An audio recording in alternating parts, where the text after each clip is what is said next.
For this discussion post, you will be engaging in a broader theoretical discussion about the nature of justice in modern and contemporary history.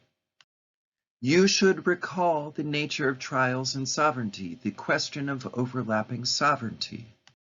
The question of overlapping sovereignty could be related to the question of whose rules trials are conducted by. Is it the United Nations? Is it a former colonial power? Or is it the nation in question?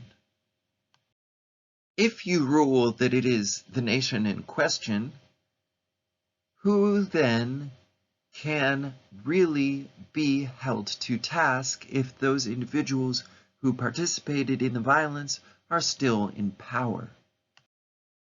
Now we know the problem of the myth of speak, but also the denial of claims, so to speak. Rafter responds to this circumstance by noting that even hinted admission of guilt can be comforting for survivors. However, justice has a gender dimension. Gender is often a major determinant of post-genocidal suffering. If one were to ask what is lost in a genocide, the answer often begins with men.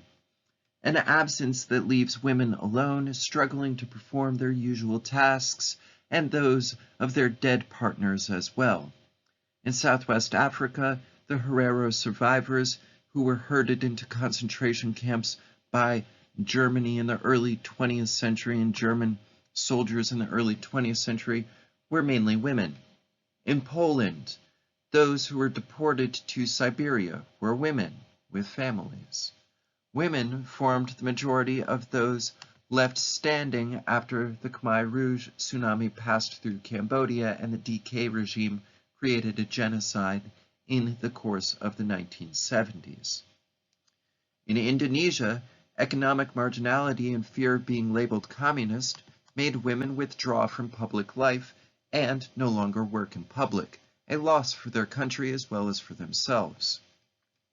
A decade after signing the 1996 peace accords, Guatemalan women experienced a wave of terrifying feminicide in the country, a sharp spike in the killing of women for which the state, as well as individual offenders, had been held responsible to a certain extent.